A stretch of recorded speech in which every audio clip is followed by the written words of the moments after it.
A tan solo 1 hora y media de la frontera de Irún, bajo la frondosa vegetación que nos ofrecen los árboles que se plantaron para ocultar esta historia, aún se pueden sentir los ecos de este drama. El campo de Gurs bien podría representar las contiendas de la Guerra Civil Española y la Segunda Guerra Mundial. Un campo en el que fueron recluidas más de 60.000 personas de un total de 53 nacionalidades diferentes. Un cruce de caminos que truncó el futuro de muchas de ellas.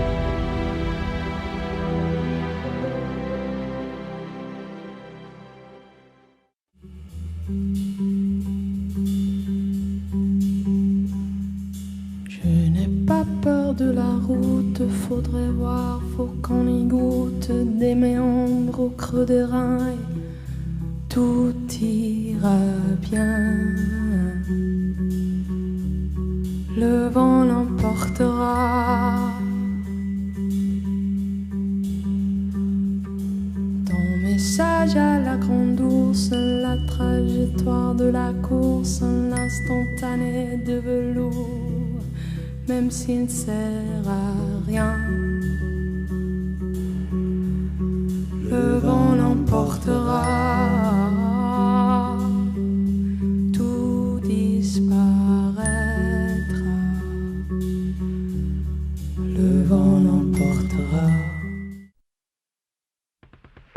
La toma de Barcelona por las tropas nacionales de Franco el 26 de enero de 1939 confirma la derrota del ejército republicano español.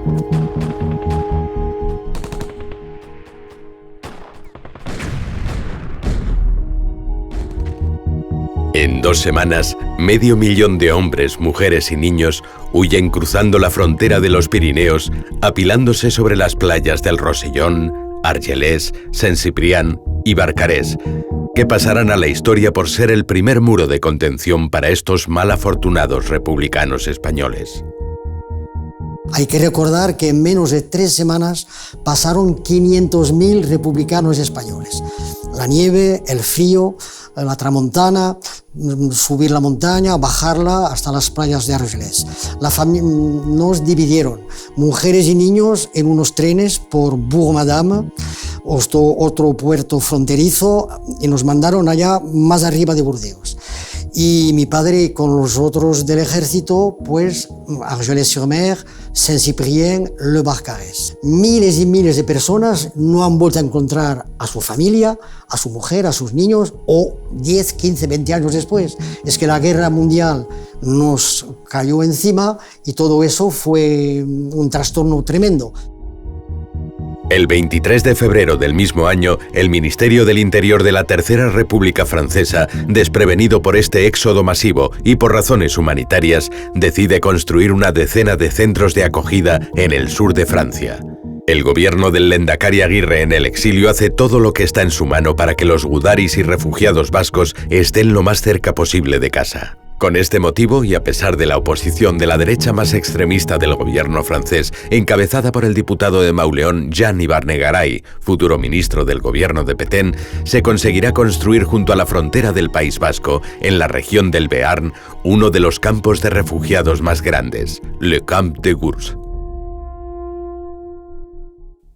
Tiene que ser terrible la responsabilidad de un Lehendakari y de un gobierno en el exilio, el intentar dar la mayor calidad de vida posible, el intentar ofrecer servicios para el mayor bienestar posible de miles y miles de compatriotas tuyos que se han visto obligados a exiliarse.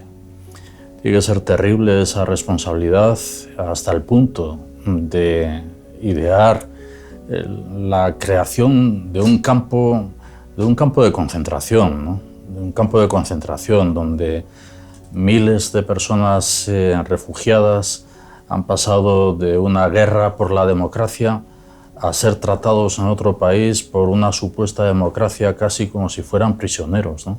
Kursk es muy importante, ¿no? Mucho más importante de lo que mucha gente piensa e incluso de lo que muchas instituciones reconocen, ¿no?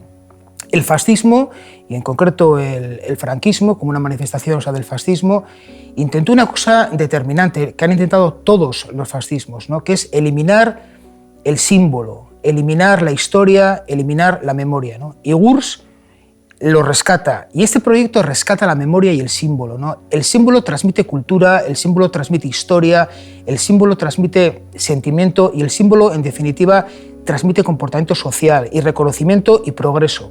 Nosotros vivimos en un país al que le está costando mucho reconocer su pasado y reconocerse en su pasado, ¿no? Y bueno, ha habido una ley de memoria histórica que ha sido una ley que ha generado conflicto entre las dos partes del país, y yo creo que tendremos que buscar, como han hecho otros estados europeos, ¿no?, esa capacidad de mirar hacia atrás y de ser generosos también, reconociendo el daño causado y sobre todo reconociendo a aquellos que quedaron en el camino y que, digamos, fueron marginados de la historia, ¿no? Sobre una landa insalubre y en tiempo récord, en tan solo 42 días, entre marzo y abril del 39, se consigue levantar básicamente con madera y alambre de espino el tercer núcleo de población más importante de los Pirineos Atlánticos. Con un carácter provisional, un total de 382 barracones de 24 metros de largo por 6 metros de ancho, carentes de cualquier equipamiento interior.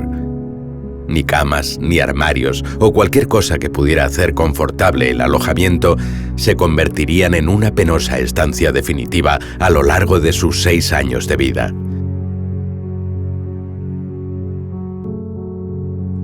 Estos barracones serían distribuidos en 13 manzanas o islotes separados entre sí por una carretera central de 1800 metros que atravesaba el campo de norte a sur.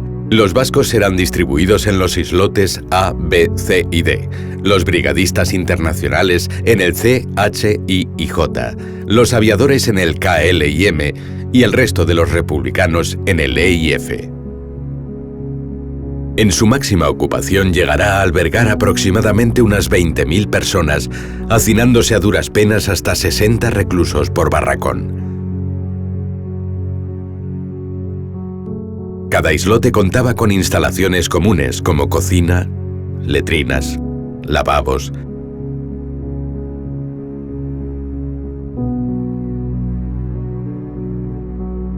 El tránsito entre los mismos quedaba totalmente prohibido. Miles de personas son traídas en tren hasta Olorón y desde Olorón, hay 11-12 kilómetros, son transportados en camiones.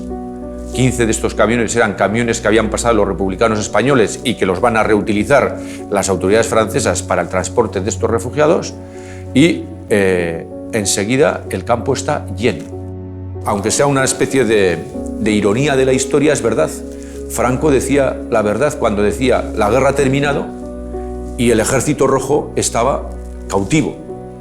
Muchos de ellos en España, los que habían quedado en el frente del Mediterráneo o del centro, en Alicante, en Madrid, en Valencia, o que habían sido hechos presos en el continuo avance franquista desde el año 36, y otros muchos, en este caso, que estaban cautivos en Francia.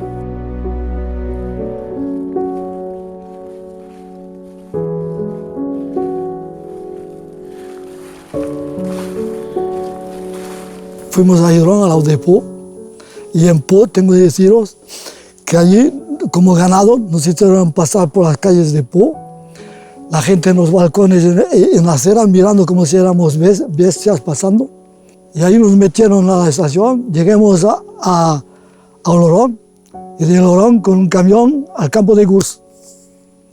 Y en el campo de Kursk, a donde estamos, ahí empezó la miseria. Y en Kursk, pues nos recibieron unos campos llenos de barro. Bueno, era un desastre, un frío. Andabas, no podías salir de la barraca del agua y del barro que había. Nosotros pues nos pasamos el tiempo las madres ayudan, cuidando de los pequeños y nosotros pues haciendo dibujos en cuadernos y demás. Después estaba el problema de los piojos y todo eso, que cada 15 días nos llevaban a desinfectar, como en las películas. Hay una película que montan todo eso como hacían, nos metían allí a todo calor, nos quitaban toda la ropa, la desinfectaban y nos daban otros trapos que tenían por allí, mientras tanto. A comer malo, a pasar frío y con la idea de salir. Había gente que tuvo que pasar la frontera, pues claro, que estaban en hospitales, y entonces había gente que le faltaba una pierna, había gente que estaba vendado por todos los lados. Claro, el espectáculo era terrible.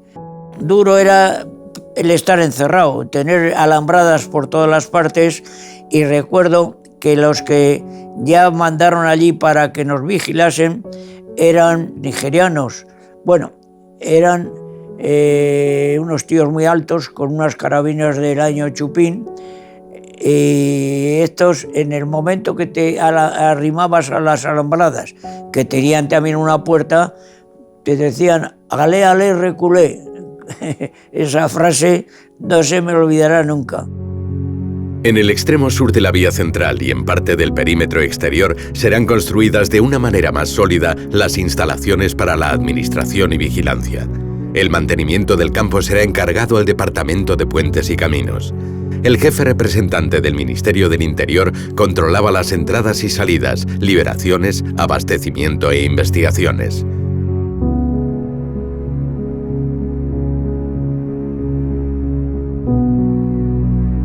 El servicio de salud disponía de un barracón denominado hospital, donde el servicio médico, dispuesto de una gran voluntad, carece de cualquier medicamento de primera necesidad.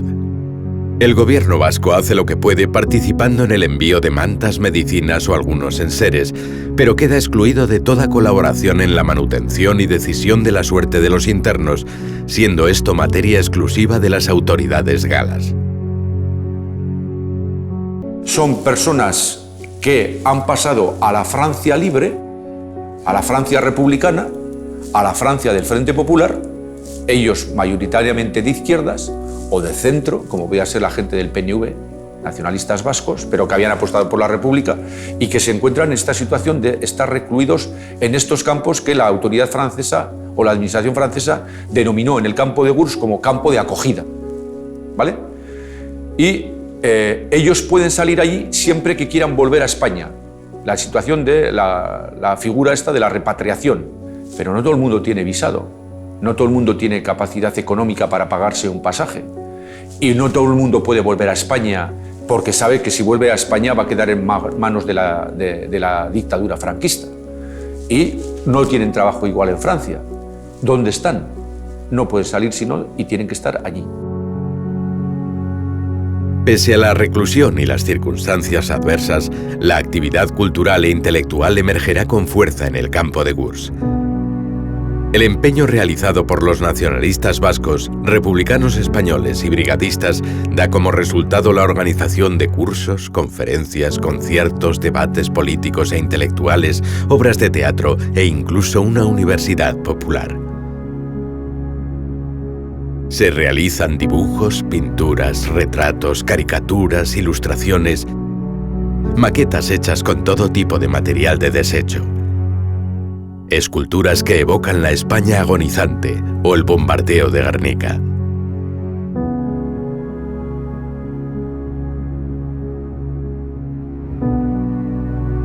Obras que son mostradas en exposiciones. Para ello se intenta que una barraca de cada islote se dedique exclusivamente a estos fines. Se crean orquestas internacionales, entre ellas un orfeón y orquesta vasca dirigida por el maestro Regino Solozábal.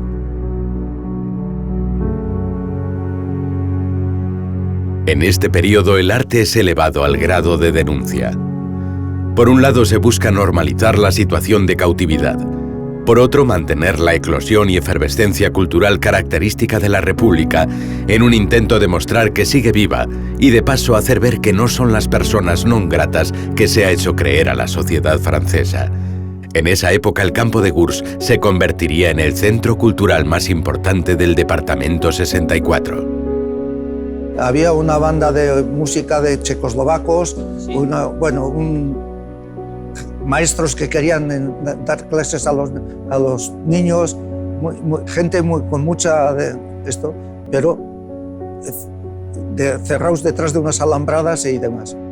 Había mucha gente, había sobre todo las brigadas internacionales, había gente culta, pues probablemente pues con gentes de carrera, se organizaron en todos los islotes pues alguien pues para enseñar un poco el francés o para pintar o para dibujar, en fin, había de todo y afortunadamente pues dentro de lo que cabe pues nos entreteníamos un poco. Ce qu'il faut comprendre, c'est que quand on est interné, l'enfermement, les souffrances de l'enfermement stimulent la vie artistique. Les choses qui paraissaient souvent secondaires auparavant, telles que la vie religieuse, la vie artistique, la poésie, tout cela donc devient, à Gurs, lorsque l'on n'a rien, devient souvent l'essentiel. Et c'est la raison pour laquelle Gurs est un des hauts lieux de la vie artistique de 1939 à 1945. Au début, à l'époque des Espagnols, les Espagnols utilisent ce qu'il y a ici.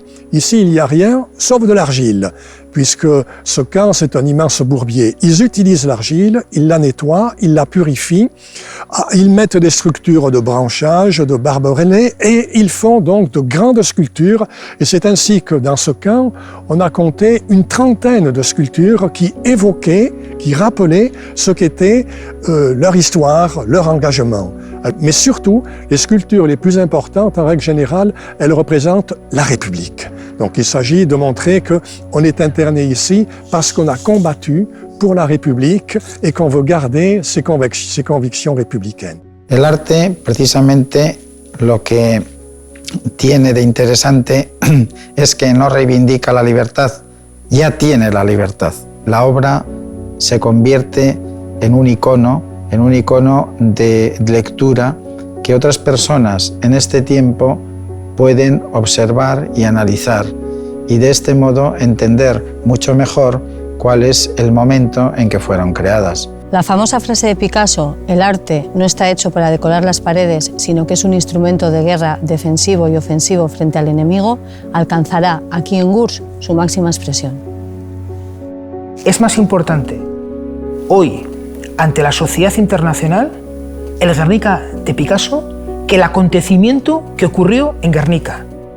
Y es tremendo esto, y es tremendo, pero hay que entenderlo desde un punto de vista metodológico, y es porque utilizando los instrumentos, los arquetipos y los símbolos, movemos conciencias de verdad.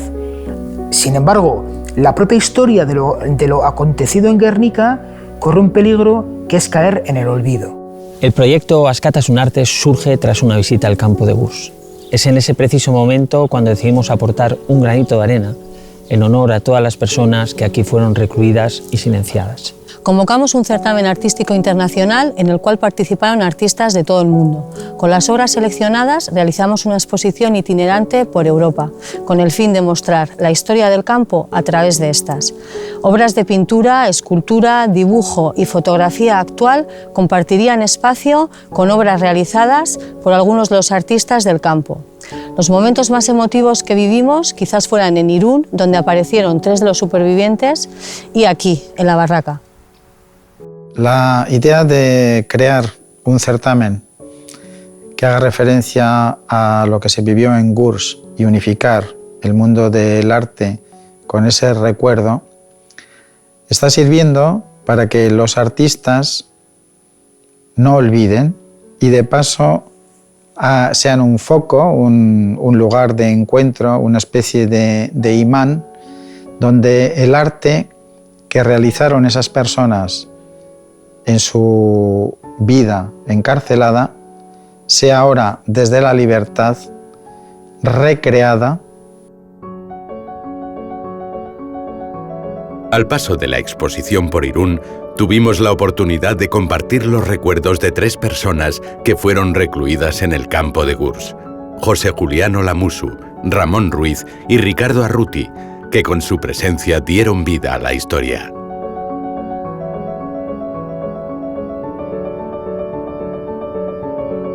Junto con las puertas del museo, se ha abierto también un poco las puertas de la memoria, ¿no? Y ha sido una oportunidad, pues yo creo que magnífica para echar la mirada atrás, para buscar de una manera sosegada y muy humana las experiencias personales de muchísima gente de nuestra ciudad que entre la Guerra Civil y la Segunda Guerra Mundial pues tuvo un enorme sufrimiento, un sufrimiento encadenado, ¿no?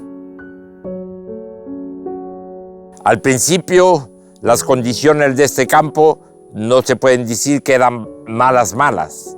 Era mucho mejor que lo que había habido en Argelès o en Barcarès o no, en esas playas de Roussillon, donde sufrieron tanto los republicanos españoles. Pero, como las barracas habían estado construidas con materiales de segunda mano, de segunda categoría, esas barracas poco a poco se iban destruyendo ellas mismas, sobre todo por los tejados. La lluvia ya entraba en las barracas. Cuando mi madre y mi abuela llegaron aquí, ya las condiciones de vida en este campo eran muy difíciles. Mucho barro. Cuando la primera cosa que dicen los internados aquí del campo de Gurs, en los testimonios, es el barro. Cerrados en barracas, donde más de 60 personas con condiciones increíbles. No había ningún mueble, no había ninguna cama, se querían que dormir encima del suelo. Las tablas no juntaban ninguna, y el papel que estaba inducido de alquitrán estaba todo roto. Las juntas de las tablas, cuando llovía, el agua entraba por las rajas, el viento soplaba, y el que dormía, porque en cada barraca había 60 personas, y el que dormía y que no tenía suerte, que le caían las gotas de agua encima, tenía de moverse de un lado o del otro, para que no esté mojado. El colchón no había, el que llamaban colchón, eran sacos de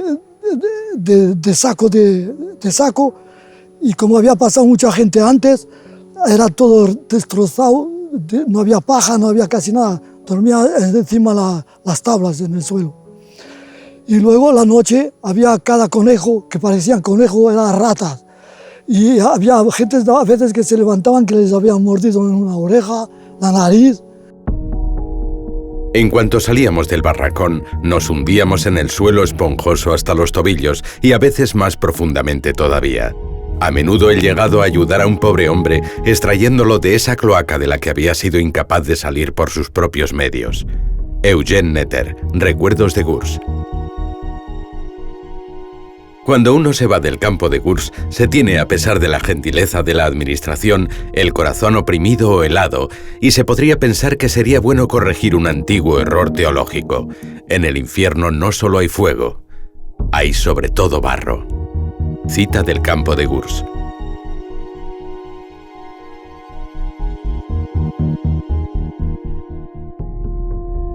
Aislados del exterior, controladas las visitas, la estancia se hace dura. Sin libertad de movimiento, quedan apresados en el islote rodeados por el alambre de espino que delimita sus esperanzas y ensombrece su futuro.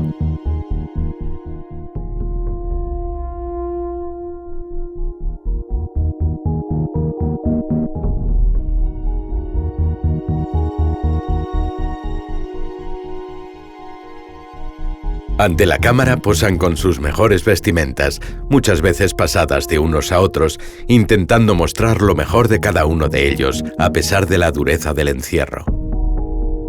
En la primera fase hay que decir, las condiciones para dar de vivir, dar de comer, dar alojamiento a 18.000 personas no son fáciles. Las autoridades francesas pensaban que iba a ser algo provisional. Cuando esto se prolonga, eso que se había construido para ser algo provisional y que se convierte en algo definitivo no está a la altura de unas condiciones sanitarias y de higiene, de vida y tal, para que la gente pueda estar en un campo de acogida. y cuando escriben sus informes, por ejemplo, al gobierno vasco que estaba en el exilio, refugiados, etcétera, etcétera, escriben decepcionados de dónde se les ha metido y en qué condiciones están viviendo. Janari gutxi, eskubide motzak, zaindari gehiegi. Poca comida, pocos derechos y demasiados vigilantes. Es como lo viven ellos. Era muy fácil escaparse porque las alambradas estaban sobre 10 o 12 centímetros de la carretera. Entonces, si la tierra la excavas un poco, pues queda un pequeño margen donde un cuerpo pueda pasar. Pero claro, alguien se marchó, pero a la larga tuvo que volver porque en aquellos pueblos nadie quería saber nada de nosotros. Los pueblos estaban las casas cerradas y claro, probablemente las autoridades francesas habían advertido a los vecinos que no nos acogieran o que no nos recibieran. Y generalmente la mayor parte de la gente volvió otra vez al campo porque decía, ¿y aquí qué hago? ¿Cómo como? ¿Dónde duermo? Tuvo que volver al campo. Pero más que nada porque no le quedó otra solución. A veces nos escapábamos del campo y íbamos a los caseríos, llevábamos mantas que habíamos cogido de una barraca y nos cambiábamos por comida, ¿eh? Y después volvíamos al campo. Entre las alambradas no era la vigilancia, si te veían hacían la vista gorda, porque en la rigidez de ese campo en un principio al que lo veían pasando lo mataban. Cuando estábamos nosotros no pasaba eso. Aquí se podía uno escapar del campo, porque las alambradas no estaban electrificadas como en los campos de Polonia o de Alemania, y la gente, algunos de noche, se escapaban por debajo las alambradas. Pero si nadie te esperaba afuera, enseguida la gendarmería te cogía y te metían en el famoso islote de represalias. Era un bujero en la tierra y una tienda de campaña por encima. Ahora, imaginar en los inviernos del 40, 41, 42, que había mucho frío, mucha nieve, aquí era mucha lluvia, y esa gente encerrada ahí en ese islote de represalias, pero los españoles que tenían mucho salero, como se dice, llamaban eso el hipódromo. ¿Por qué lo llamaban el hipódromo? Porque la pobre gente que estaba encerrada en ese islote corrían todo el día para calentarse. Aquí no han matado la gente a tiros o de otra manera. Aquí la gente se ha muerto, falta de comida, frío y de miedo. Mucho miedo. El campo se va a ir vaciando desde el verano del 39.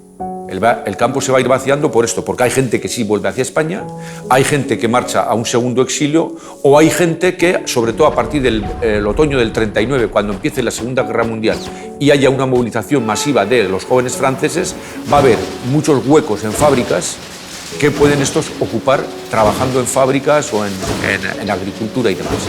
Y el campo empieza a vaciarse de refugiados españoles. Así que mi padre, al llegar al campo, a ver, todos les pedían, ¿ustedes qué oficio, tal y cual? Jefe de correos. Ah, ¿quiere usted trabajar a Correos del Campo? Entró en los primeros, en abril del 39. ¿Quiere usted trabajar al campo? ¿En correos? Ah, pues sí.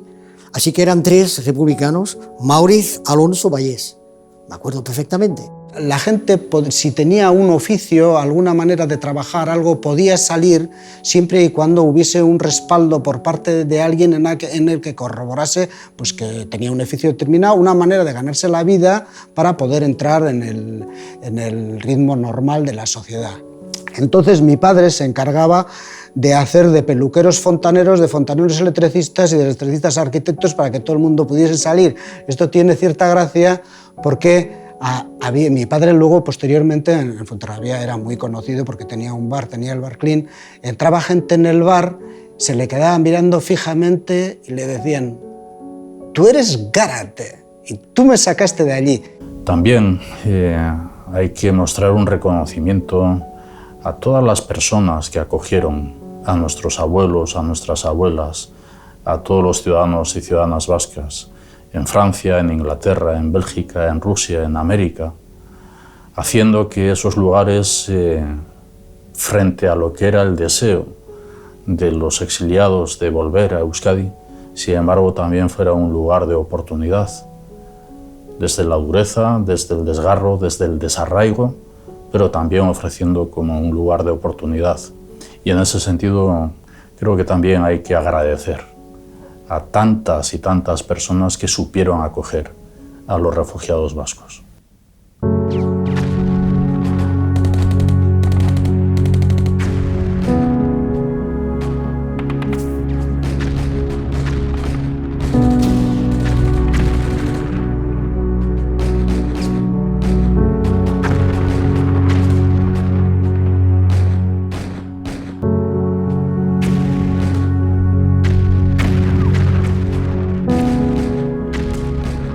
Tras la fulminante victoria alemana sobre Francia, la rendición es un paso obligado y su posterior ocupación inevitable, dando como resultado dos Francias, la Francia alemana y la Francia libre comandada por el gobierno fascista de Vichy, a la que pertenecerá el campo de Gurs, siempre bajo el control de las autoridades francesas.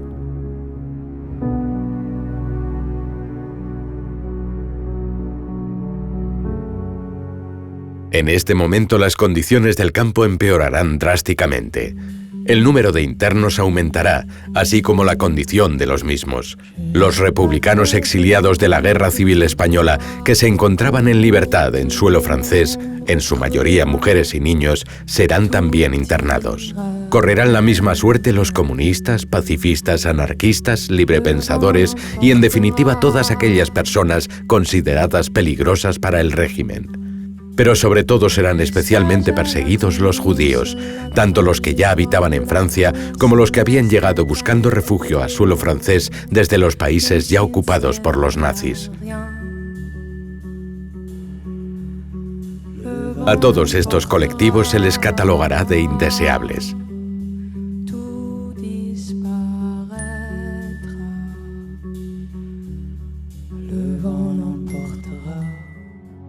Et à partir de ce moment-là, c'est la période juive de l'histoire du camp qui commence.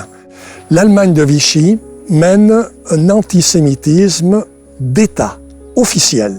Il s'agit donc d'enfermer, de mettre dans des camps des personnes qui n'ont pas leur place dans la France qu'il faut construire. Et ces personnes qui n'ont pas leur place, c'est d'abord les étrangers, les juifs, c'est le cas de Gurs, et d'autres. Il y a les francs-maçons, les communistes, etc. Mais ici, à Gurs, on est vraiment dans le symbole même du racisme officiel de l'État français de Vichy. A finales de octubre de 1940 llegarán a Gurs unas 10.000 personas. A este contingente se le sumarán las deportaciones de judíos enviados desde la zona de Baden, en Alemania. Des internés juifs, les 7900 juifs de Bade-Württemberg qui sont arrivés ici, après une rafle là-bas en Allemagne, elles étaient destinées, ces populations donc de vieillards, de femmes avec des petits-enfants, et ils étaient destinés pour partir à Madagascar. Et puis le gouvernement français, comme le camp était libre ici, les a mis ici. Et c'est là qu'a été la partie la plus dure, parce que les baraques ont vieilli à une vitesse grand V, étaient pourries. Dès le premier hiver, il y avait des disjoints dans les planches, etc. Donc tous les bâtiments prenaient l'eau. Et donc ils sont arrivés dans ces conditions-là. Première chose, de la boue partout, parce que c'est un terrain qui a une sous-couche argileuse. Donc la terre meuble devenait de la boue très facilement. Et ensuite, après, derrière, donc manque de manger, quoi. Le manger était réduit à la plus simple expression. Durante el invierno murieron centenares de mujeres de puro agotamiento. El deficiente servicio sanitario no alcanzaba para medicar las más sencillas de las enfermedades. Hans Kram. Me siento muy mal, muy cerca del desastre total de mi alma y del derrumbamiento de mi cuerpo. He adelgazado 28 kilos en 2 meses desde el principio de mi internamiento. Joan Pápez, interno en Gurs en 1940. Sobrevivir en Gurs era un esfuerzo sobrehumano. Conservar allí intacta la dignidad y la humanidad representaba casi un milagro. Laure Schindler-Levin, interna en Gurs a la edad de 13 años. Le problème, c'est que toutes ces personnes, ce sont des personnes âgées, fatiguées, qui souvent ont perdu leurs enfants, n'ont pas de nouvelles du reste de leur famille, et ils arrivent déjà à Gurs démoralisés. Mais en règle générale, ce premier hiver est terrible, et pendant l'hiver, on compte à peu près 830 morts pendant ce premier hiver. Quand on va au cimetière du camp, si vous regardez les dates, c'est toujours fin 40, début 41, presque toujours. Con los nuevos internamientos de los judíos y los indeseables, el arte en Gurs cobra otra dimensión. En el campo se encuentran recluidos artistas ya consagrados, y aunque la mayor parte de sus obras no lleguemos a conocerlas, sí lo harán las creadas en Gurs, donde sus trabajos se encargarán de mostrar al mundo el deterioro de sus condiciones de vida. Miedo, hambre, muerte y lo más terrible que aún estaría por llegar. Lou Albert Lazare, Julius C. Turner, Sigismund Kolosbary, Leo Brever, Karl Svesig, Charlotte Salomon, Hannah Arendt. La lista es extensa. Alors les Juifs, eux, ce sont beaucoup plus des personnes qui dessinent, qui peignent, plutôt que des personnes qui font ces grandes sculptures. Et parmi eux, il y avait quelques très grands artistes qui étaient connus dans les années 30 et qui d'ailleurs avaient été exposés par Hitler à l'époque où on parlait de la peinture dégénérée et on disait voilà, les peintres dégénérés, c'est cela. Et quelques-uns arrivent à Gurs, Turner, Kolosbary, Schleswig, donc toute une série de peintres qui étaient relativement connus. Et donc, eux, ils peignent et ils font un véritable reportage sur la vie à Gurs, sur l'époux, la faim, le courrier, la solitude, les morts, les souffrances. Donc c'est un véritable reportage extraordinaire. Et aujourd'hui, si on connaît bien, si on a beaucoup d'illustrations de cette période-là, c'est à travers leurs dessins.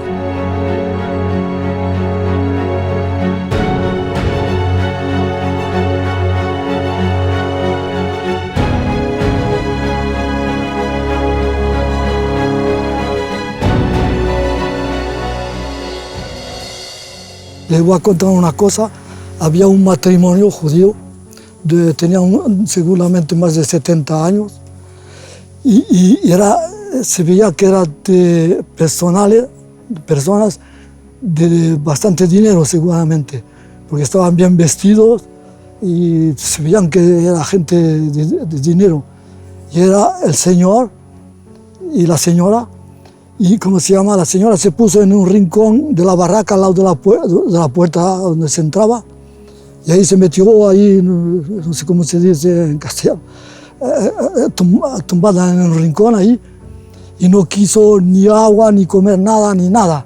Mi madre pidió, le llevaba a beber o algo y no quiso nada, no quería saber nada. Y a lo último que pasó, se murió ahí en el rincón. Los que lo han pasado muy mal fueron los judíos, eso sí, esos fueron los judíos. Hay gente que cuenta que hay libros, hay testimonios. Una señora enfermera que estuvo allí voluntaria cuenta que la cosa que se volvía a ver cada vez más a menudo es que gente que estaba andando por el camino este no tenían derecho de pasearse. Saldría de correos a buscar una carta o un paquete, o salía de una oficina para hacer algo, pero ir andando detrás de un internado y ver el internado que de golpe se cae y muerto de hambre. Judío que entraba en la enfermería, judío o judía que no salían. Sí, y el cementerio lo tuvieron que hacer fuera del campo, al fondo, allí a mano derecha, y al principio no había nadie, pero cuando nosotros salimos, aquello ya era un cementerio. Mi padre, que era carpintero, estaba en una compañía de trabajo aquí y hacía las cajas para enterrar a la gente. Con 4 maderas y 4 puntas se hacía una caja. Pero ha sido la suerte también de que aquí se ha podido enterrar a la gente individualmente. No se las ha tirado en fosas como en otros sitios. La crudeza de la Segunda Guerra Mundial pasa factura dentro de las alambradas. Las necesidades básicas son apenas cubiertas. Las enfermedades y el desaliento aumentan considerablemente los fallecimientos. Pero lo peor de todo será la decisión tomada en el año 1942 por los nazis bajo el amparo del gobierno de Vichy, que convertirá Gurs en un eslabón más del exterminio nazi. Desde el 6 de agosto de 1942 hasta el 3 de marzo de 1943, varios convoyes con internos del campo de Gurs partirán vía Drancy, dirección Auschwitz-Birkenau. Los primeros envíos hacia la muerte serán supervisados por el capitán Theodor Dannecker, antiguo responsable de la Gestapo en París. Precisamente esta es la fase más trágica, más dolorosa, más cruel, porque no es un campo como había sido para la época de los españoles, de los vascos, de los brigadistas internacionales y de los aviadores, que fueron los 4 colectivos que conformaron su campo originario. Es ya un campo, como digo, para un abanico de gente mucho más amplia y que a partir del año 42 entra dentro del circuito y del mundo de los campos de concentración que en toda Europa, o en gran parte de Europa, perdón, está dentro del esquema que los nazis han diseñado. Miles de personas que estaban recluidas en Gurs van a ser enviadas vía Drancy, un campo que estaba en las proximidades de París. ¿A dónde? Hacia Auschwitz o hacia Mauthausen. Y van a ser exterminados. Y no es una leyenda o una fábula o un rumor sin fundamento de base, no. El profesor Claude Lagui, en su tesis sobre el campo de Gurs, él cuantifica, creo que es en torno a unos 12.000 personas que pasando por el campo de Gurs van a desaparecer en Auschwitz. El comienzo de las deportaciones es el motivo del cese de todas las actividades culturales, las fotos y la información. La moral, las ilusiones y el sufrimiento físico quedan en un segundo plano. Evitar estar en la lista de los envíos a lo desconocido, como se denominaba a estos convoyes, se convierte en la primera necesidad para la supervivencia.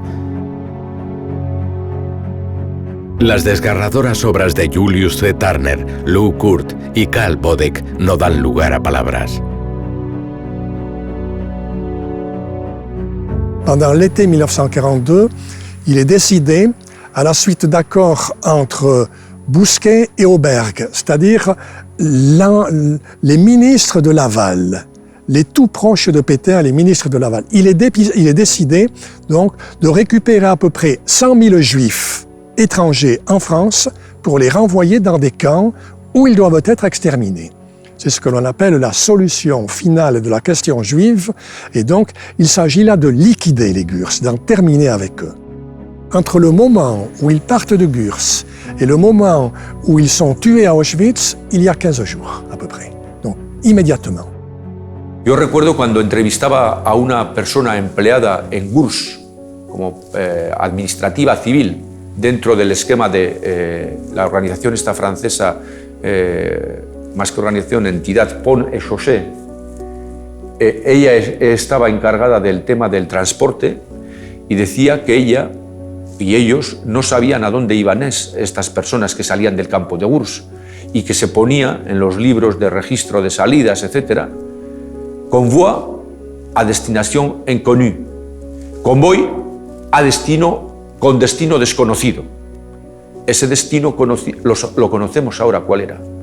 Era Auschwitz, era la muerte. Seguramente estos empleados no lo sabían, o si lo sabían, luego, cuando han tenido que testimoniar en la historia, han preferido cubrirse la moral y las espaldas diciendo que no lo sabían. Es posible que no lo supieran, pero Hoy sí que sabemos. Donc, il ne s'agit pas d'une déportation organisée par les Allemands, il s'agit d'une déportation organisée par le régime de Vichy pour liquider des personnes qui pensaient avoir trouvé un refuge en France. Auschwitz, Bergen-Belsen, Majdanek, Treblinka, Gurs. Hemos venido de Constanza a través de Rivesaltes a Gurs y hemos aprendido lo siguiente. Nadie puede ser indeseable, ni ayer, ni hoy, ni mañana. Tras la liberación del campo por las fuerzas de la resistencia, el 1 de noviembre de 1943 se abre una etapa de incertidumbre que no evitará que se le siga dando uso. El 9 de abril de 1944 ingresarán 78 gitanos. El 5 de junio 150 mujeres provenientes del campo de Brenz. El 25 de junio de ese mismo año escaparán todos, incluidos los guardas. A partir de ese momento serán encerrados colaboracionistas del gobierno nazi, prisioneros alemanes y, como si de una situación kafkiana se tratase, 1.475 republicanos, muchos de los cuales ya habían sido internados en el campo anteriormente. En primavera del 44 estaba yo jugando allí delante de la carretera, delante de la entrada del campo, y veo entrar a unos 10 camiones cerrados de donde salían cantos. La gente estaba allí, los metían al campo y entraban cantando. Y luego me dijeron, son unos gitanos. Son gitanos que los han metido al campo. Es que claro, los nazis, la teoría de Hitler era hay que matar a todos los judíos y a todos los gitanos. Hay un monumento en Berlín hecho por el mismo artista que ha hecho el Monumento Nacional de Gurs, Dani Caravan, ha hecho un monumento nacional en el campo de Gurs y otro en Berlín en homenaje a las víctimas gitanas de los nazis. Aquellos republicanos, siempre vencidos, nunca derrotados. Esos guerrilleros españoles que estuvieron aquí en el campo de Gurs encerrados, que después fueron en compañías de trabajo a trabajar en los montes aquí de los Pirineos, para construir centrales eléctricas o para hacer madera o para trabajar con campesinos, esos fueron los que liberaron toda la región y entre ellos liberaron el campo de Gurs. Los primeros maquis en Francia fueron los españoles, aquí por lo menos en el departamento de los Pirineos Atlánticos. Pues claro, salían de la guerra, tenían costumbre, disciplina, las armas tal y cual, y dijeron enseguida, hemos luchado contra los alemanes y ya los tenemos en casa otra vez, hay que luchar contra ellos. Es evidente que hubo mucha gente con muchos ideales y que ayudaron a Francia en su época de ocupación por los alemanes. Bueno, pues este es el caso también de mi padre. Pasó a tomar contacto con la resistencia y a hacer de peluquero con los alemanes. Esto fue bastante valioso porque podía entrar dentro de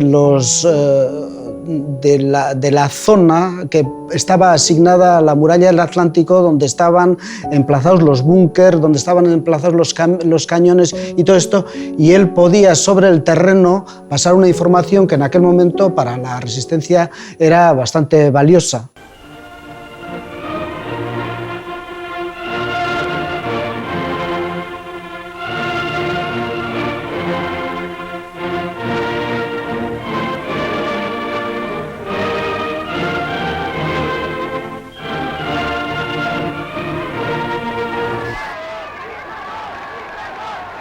Cuando Francia está liberada a otoño del 44, el Partido Comunista Español dice vamos a invadir España, sobre todo en esta parte occidental, de aquí, de Pirineos Atlánticos, hacia el océano, por Navarra y el País Vasco. Me parece que fueron unos 5.000 que se adentraron, otros 3.000 en el Valle de Arán, diciendo vamos a invadir España, y los aliados nos tendrán que ayudar. Hombre, puede ser, les hemos ayudado a ganar están ganando la guerra, hemos liberado a Francia con ellos, no nos ayudarán nada. Fue la segunda traición, primera con la no intervención, segunda con la operación llamada del Valle de Arán. no vino nadie. Nos mataron porque, claro, Franco sabía que pasaría algo y todo el ejército lo tenía a todo lo largo del Pirineo, estaba esperando. Pero, como no tenían armamento pesado, enseguida fueron derrotados y como los aliados no los ayudaron, muchos murieron allí en los combates, otros fueron prisioneros del ejército franquista y fusilados, y muchos volvieron para Francia. Los franceses los cogen, les quitan las armas, normal, y los vuelven a poner al campo de Gurs. Y allí se encuentran en unas barracas, enfrente de las barracas donde estaban los prisioneros alemanes que ellos habían hecho. Así que se armó un follón y enseguida los liberaron. Pero en fin, simbólicamente volvieron al campo de Gurs.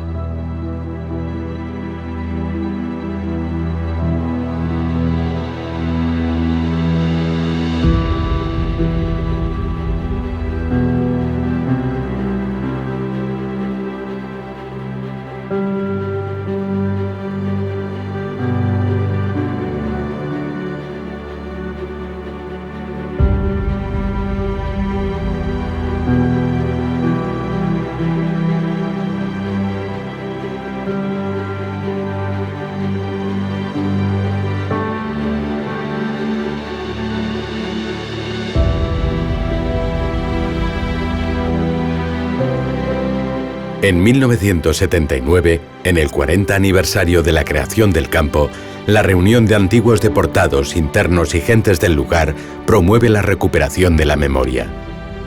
Al año siguiente, la agrupación de más de un centenar de antiguos internos da como fruto la creación del Amicale del Camp de Gurs. Desde ese momento y hasta nuestros días, todos los años se celebra una ceremonia.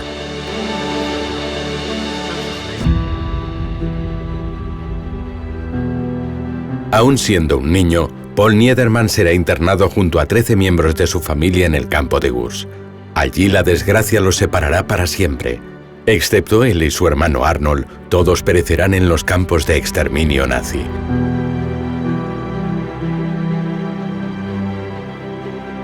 C'est pas évident à vivre, mais il est important que nous, qui sommes là, que nous soyons conscients que nous avons quelque chose de très positif à transmettre aux jeunes générations.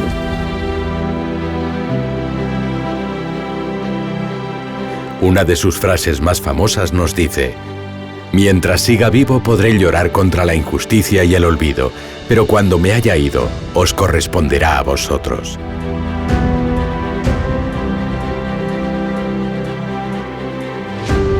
La exposición más especial fue sin duda la realizada aquí, en la barraca. Poder celebrar una exposición artística 70 años después en el propio campo y contar con la presencia de algunos de los supervivientes fue sin duda lo más satisfactorio para nosotros.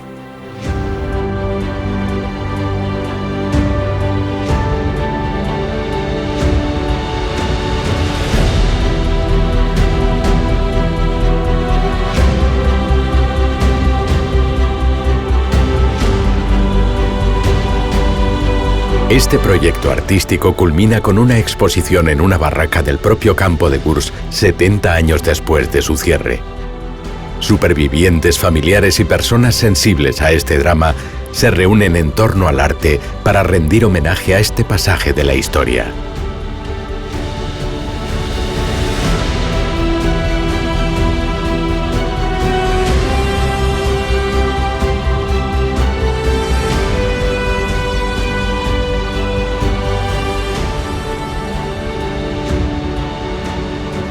L'art ne protège pas contre la mort, mais l'art en tout cas aide parfois à passer un obstacle et c'est une des fonctions de l'art, expliquer mais aussi transcender les souffrances, sublimer les souffrances pour pouvoir les dépasser et en tirer une certaine force. El hombre jamás debe de ser enjaulado. El arte jamás será enjaulado porque el hombre es capaz de crear y eso no lo puede evitar ningún dictador, ninguna ley, ninguna norma. Este campo de Gurs es una mancha muy negra para Francia. El presidente Mitterrand, en los años 80, tuvo un gesto de reconocer 3 sitios de memoria de aquella época. Y uno de los más importantes fue aquí, el campo de Gurs. No se puede hacer como si no pasó nada, ni hace 2, ni 40, ni 100 años, ¿no? La Segunda Guerra Mundial, con todo su sufrimiento, lo que provoca es una nueva mirada política sobre el continente, diciendo olvidémonos de ese pasado en que hemos estado unos contra otros, es decir, unos estados contra otros, y construyamos algo que esté por encima, que sea la unión. ¿Y qué es lo que dice la Declaración Universal de los Derechos Humanos en cuanto a los derechos fundamentales? Y en ese sentido, ponernos en el día de hoy y pensar en los miles y miles de refugiados que hoy se están produciendo por las causas de países en conflicto, por las causas de guerra. Tenemos el ejemplo de Siria, tenemos situaciones en Europa donde hoy todavía no llegamos a atender al 9% de las personas necesarias de reubicar y de reasentar. Eso nos tiene que apelar a nuestra conciencia y reforzar en ese compromiso social. Nos apela también a analizar cuál es el ámbito de colaboración, no solamente humanitaria, en relación a los refugiados, sino también a lo que tiene que ser esa construcción de una sociedad donde todos nos respetemos. Somos parte de la humanidad, somos personas y tenemos que tratar a las personas como seres humanos. 70 años después del cierre del campo de Gurs, Europa se ve nuevamente convulsionada por una crisis humanitaria, en este caso la del pueblo sirio. Y una vez más, la diplomacia esquiva, difama y desatiende a miles de personas que se ven obligadas a huir por culpa de una guerra. Otra vez más volveremos a pasar vergüenza. Este tipo de dramas causan en el inconsciente personal, familiar y social una serie de heridas y traumatismos que, si no son bien comprendidos, si no son bien expresados, tientan nuevamente al destino a repetirlo. Y no nos engañemos, hoy no somos nosotros, mañana quién sabe. El 31 de diciembre de 1945, el campo de Gurs será oficialmente cerrado, desmantelado y olvidado. Ni los árboles que se plantaron sobre el terreno para borrar todo rastro que evocara al campo, ni la vergüenza que suponía a las autoridades implicadas su recuerdo pudieron evitar que el tiempo hiciera su trabajo. La verdad siempre sale a la luz. Nuestro pasado y nuestros secretos condicionan nuestra existencia, nos guste o no. Franqueza, honestidad y justicia son las únicas medicinas para con estos hechos. Y como bien dijo Arthur London, se recuerda para preparar un futuro más justo, más fraternal y sin guerras.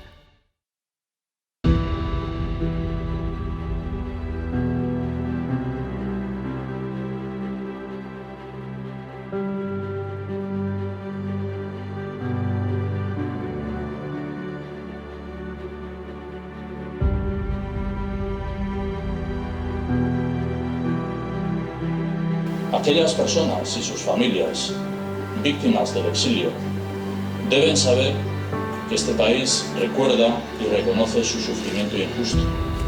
También su contribución a la causa de la libertad, la justicia y la democracia. Porque, como dijera Hannah Arendt, en este mismo campo, en la medida en que realmente pueda llegarse a superar el pasado, esa superación consistirá en que podamos narrar lo sucedido. Esa superación consistirá en que podamos repetirnos lo que nunca deberá volver a suceder, añado yo. Tout a été dit sur l'humilité, sur la maladie, la concentration, l'enfermement, l'humiliation que les hommes et les femmes qui sont passés ici ont vécu, messieurs. Quel courage il fallait pour résister à toutes ces conditions humiliantes.